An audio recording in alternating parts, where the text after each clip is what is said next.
to Bryan Munson, who joins us on that Allo VIP line. Bryan, it's been some interesting weather up here in Nebraska. Are things calm in your area, or are you experiencing the whole weather deal as well? No, we're pretty calm here. Houston's like underwater. We have been. This is probably so. This will be my 25th year living down here in Dallas, and this is about as wet of a spring as I can ever recall. I live off of a lake, and it's been at 100% capacity since basically the end of February, into some floodplain stuff. Now, usually that's a lake that's, 10, 12, 18 feet down. I mean, usually it's down pretty severely. So going now into the summer, Mother Nature's going to turn this stuff off. And when we do, the earth's going to crack open. The caliche is going to start, just cracking wide open in all the heat. And the water will just kind of go away, and we won't see another drop of it until October. That's the way it usually rolls, but at least we'll be doing it at 100% capacity when we do it this year. Hey, bottle it up, right? Is that how that works? Yeah. You got to do something to kind of keep it around. I'm telling you right now, I mean, I just put down sod in my yard. We got rain over the weekend. We're supposed to get some rain tonight, rain Thursday. I'm waiting for literally, this is how crazy as it's been. I'm waiting for about a 5-day dry spell of over 80-degree temperature to put down some fertilizer. And I can't get that. I don't have it in my, I still don't have it in my forecast. So it's really been an awkward year for us. That's bizarre. Like, how does that even happen? What's going on down there, Bryan? What's up with that? The El Nino, La Nina effects are hitting the Dallas Metroplex hard. I mean, I tell you what, though, we got a nice little storm a couple nights ago, and it was, it rocked the house. We had one happen the other day where literally just a crack of thunder knocked the picture off a wall, and I have never I just sat there and just like hit the ground and rolled away. And I was like, wow, but. Nothing like what the folks of Waverly and Elkhorn and y'all up there have kind of faced at all. We've been fortunately dodging that stuff down here, but very, very wet spring season for us. I always enjoy weekly science lessons with Bryan Munson, but I think the people would want us to get onto some Husker football recruiting since it is your day job. So I suppose we should give the people what it is they truly want. And let's start with this, Bryan. On 3, Husker Online, obviously the right for part of that. Steve Wiltfong logged a 60% confidence prediction for Nebraska with TJ Lateef, quarterback in the 2025 class. What are you hearing about TJ Lateef in Nebraska? Well, I actually logged my pick right after Steve because I actually felt like after writing Tunnel Talk on Thursday night that I wanted to put one in, but I wanted another about 48 hours to see if something was going to come out over the weekend. So seeing Steve be confident about it kind of leads me to believe what I think is happening with Lateef. And that is he left Lincoln, and I know that he was impressed. I mean, I've talked to various people that hung out with him during the weekend, during that weekend. I know that he liked it. I know that he's really taken to the amount of interest that Nebraska has been showing to him. They've been very consistent with it. He's been trending basically for Nebraska since the middle of February. But this has seemed to me, and I tried to explain this, and it's kind of it's logic. It's not really as much like what I've been told. When guys typically kind of leave a place and they go quiet and you don't really hear too much from them, they're doing some things. They're thinking, they're calling coaches, they're waiting on edits. They're trying to have the right conversations with the right people to make sure that they're doing the right thing. So I think Lateef is honestly within that period of those types of processes to kind of wrap things up. And we all know the quarterback position is different, right? I mean, wide receiver, it's accelerating a little bit. The top offensive tackles are still kind of hanging out there or whatever. But quarterback, typically by now, schools have got their guy. And I know a lot of people are like going, why? Why is Nebraska taking a 2025 quarterback? Well, there's a lot of reasons why. And you've only still have 3 quarterbacks that are on scholarship in the room, number one. I know you took 2 last year, and one of them was a 5-star, and you've got a guy like Harburg that's coming back with some starting experience, but you need to keep basically a guy in the class, each year kind of moving forward. I'm telling you, 2026 is wild too, because you had Dayton Raiola that was there a week ago. You had Case Vandenbosch that was there a week ago. Nebraska just offered another 2026 quarterback the other day. You got Jet Tamala that's down there at Millward South. The 2026 quarterback situation is going to be very fun to watch, I think, over the next 9-12 months. You threw out a couple of Husker names there in that conversation, Bryan. A lot of questions on that quarterback stuff. We'll start with, do you think that what we see from Nebraska on the field this season will tell you about where they want to head with the room in that 26 class potentially? I do. Obviously, you just put one of those guys on the field at one time, unless you've got some sort of a jumbo athlete kind of role that you want to roll out there, like with Harburg. But I think that you're going to understand a lot about what, Nebraska thinks kind of moving forward, based on the announcement of the starter this fall, and based on maybe how, they kind of try to keep other guys engaged and maybe throw them some reps here and there. I think that unfortunately that's what you're going to kind of have to do in some instances, and you're going to have maybe some opportunities to do that at some points earlier on, not against Colorado, but some other games potentially. So I think people are going to know a lot about what Nebraska hopes to happen. And just theoretically, if it is Raiola out the gate, there is also the possibility that those reps are way too valuable to be spreading them around, because you've got to get through Colorado, and that's your really tough game of like the first couple of months, through the season. And then after that, you've got some games where he can learn. He can grow as a quarterback. He can get ready for that tougher, more difficult, more challenging Big Ten play. And, then hopefully you're 6-1, maybe potentially 7-0 or 5-1 or whatever it is. And you're looking at, some more difficult games, but with some winnable ones still on the schedule. So there's some real interesting ways about how that could play out this fall. You mentioned the conversation with Nebraska taking 2 quarterbacks last class and still going for one in TJ Lateef in the next class.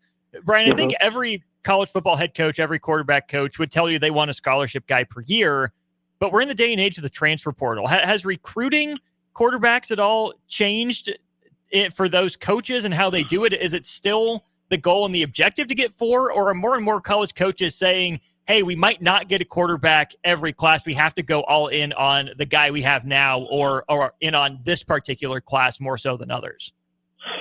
I think that obviously is kind of an ICB situation. I think that you potentially have those quarterbacks where you just know you have your guy for the next 2 or 3 years, unless something, crazy, like they jump into the portal or they go pro or they get injured or something like that. But you may have your guy that just kind of sits there, and bringing in other guys behind him, it gets a little bit difficult to do. You're not looking for a guy to jump over him. You're looking for some guys to get comfortable behind them, learning, and trying to find that role within the team, to kind of be ready in case they ever get called upon, or, heaven forbid something bad happens to the starting quarterback. But I think that's all kind of hit and miss, and the roster and the coaches have to manage the rosters and kind of be thinking about that long term. I think the goal is still 1 per year, but I think also, you get into those situations where if a guy transfers out, you maybe decide that that's not going to be the role that you want to do to kind of go back and backfill him, or maybe you grab 2 guys the next year and try to figure out like what's going to kind of happen between 2 guys and kind of getting a competition going. So I think there's a ton of different scenarios, but I still feel like 1 per year is still the move that everybody seems to be kind of still going with for the moment. As the business of college athletics changes, Strick and I were talking about this for the last half an hour or so here on the show. Are we nearing the point in college football where we'll start to see college football's equivalent of a Chase Daniel, Blaine Gabbert, Matt Barkley, Matt Flynn type that just takes the best offer and goes around the country as an insurance option? Or do you think college guys maybe don't have that business savvy and still want to compete and will go in search of the next starting opportunity? I can certainly see that. I mean, I think that there's some truth happening to that already with some of these guys that are, packing up and leaving after a year and going someplace else and cashing in. Now, Strick would know, and I think that this would be one of the other. If you asked a couple other guys, my age or whatever, that they would tell you, if you really had NFL dreams, you really felt like, and you had been told like you've got that potential to kind of go on, you're playing checkers, right? Because the long-term view is the game of chess, and you want to get into playing the chess side on, getting that invite to the Senior Bowl, getting that invite to the NFL Combine, kind of putting together that body of work that's necessary to keep the scouts and the people that are at that level enthused about you and your pro potential. I don't know necessarily if you're doing yourself a lot of favors by jumping around number one. I don't think that the consistency is there. I think if you're doing it for business reasons, like I said, it seems to be short-term gains versus long-term. You need to go find the best place, I think, where you can still go get developed. And I think that still, in most cases, those are still going to be some of the top programs that can pay you top dollar for NIL. And then I think that there's some guys that they chase that. They go to places, they're buried on the depth chart. They didn't realize that they were making a bad decision, or they get hurt or something else happens, and they've got to bail because they do see they want to get into playing chess, but they're going to give back some of that NIL riches right now in the immediate future because they've got to get back on a track to get back into the possibility of going and playing the NFL game. So I think there are some guys that are playing a little bit too much checkers right now, and that's pretty scary. But I think for the most part, everybody still has their eyes on the prize, and they want to go ahead and try to make it to the league. We're talking with Bryan Munson of Husker Online here on our Allo VIP line. Bryan, we know after the spring game, Matt Rule said Saturday was the game. Sunday, they're back on the road recruiting. Monday starts the team meetings. So it's been a couple weekends now since the spring game, or, was just 2 weekends ago now. Where are some of the places that Nebraska has been, some of the key areas of the country that Nebraska has targeted in the week and change since the spring game? Well, let's see. They were kind of to the winds last week after, I think it was 6 staff members went down to Lincoln Southwest and checked out Jackson Carpenter. The new rule changes are obviously impacting all of this because you get 140 days, take 140 days around 10 assistant coaches. You get 2 weeks for each coach to kind of go out there and get on the road. But then, you only can go see a prospect one time. And if you go to like a track event and I'm going to go watch you play track, or I'm going to go or run track and Strick's running track or whatever. And I have to then use basically my one day to scout everyone that's at the track meet that day. So there's some really, really weird rules right now around it. I don't think you're going to see Nebraska like going to state track or, doing any of that stuff.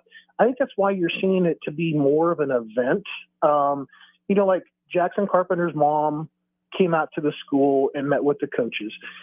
Today, I think it was all 10 assistant coaches from Nebraska were at Millard South to go see Chase Lofton. And I'm pretty sure that was his mom with him in the picture when they all kind of posed for it earlier on. So it's really these visits that are happening right now will start to take the place of the in-home visits that would typically happen in the month of December. Why? Because you've moved signing day up 3 weeks. So there's really no kind of, way to do those in-home visits in December anymore. So now you're doing those in June. Now you're trying to keep your class together, is recruit those guys the whole entire time until you can get them signed now in the first part of December. If you look at that Millard South team, Bryan, we know Chase Lofton, you mentioned Jet Tamala, and then Amarian Jackson is an emerging name as well. Where do you think those guys fall in terms of priority on Nebraska's big board? Amarian just picked up a couple big offers, dude. I mean, he just got Iowa State. He just got Iowa. I think that Nebraska really would have liked to have gotten him to camp without those two kind of offers, to fall. I'm sure that there was, hopes today of going to Millard South and catching a workout, just seeing, Thamala throw to Lofton and then having Jackson catching passes on the other side, eyeballing him, because it's a different situation because he's still an underclassman. So you can't really do the talk stuff like what you're doing, like with Chase Lofton right now. So yeah, I think that Amarian, he's a good sized kid. I've stood next to him. He's got that build. He had that production. He caught for over 1,000 yards last year. He's obviously in a great offense. It's going to, showcase him. 3 Division I guys as pass catchers. You also got Isaac Jensen, who's the other kind of tight end opposite Chase Lofton. So if Lofton's kind of playing more of a X/Y hybrid and Jensen's more of a true tight end. And then you got Omarion playing as a Z and Thamala throwing him passes. Like, look out. Like, they're going to put up some points. It's going to be like a pinball game some nights. It's going to be like Tecmo Bowl all over again. Well, we've seen that the last few years here between Bellevue West having its run, West Side recently, and now Millard South. What does that say about the state of high school football in Nebraska? Is it becoming maybe less under the radar in terms of talent nationally, or does it still have some room to catch up? Well, I think that you definitely have that going on. I mean, you think about the schools that have decided to start coming into the state and recruiting talent, basically since like 2020. I couldn't think of the last time, maybe Amon Green, that, like a Penn State or a Michigan showed up in the state and we're looking at guys, but Malachi Coleman was doing it. Ernest Hausman was getting that kind of interest, at Columbus, obviously he transferred it to Michigan himself.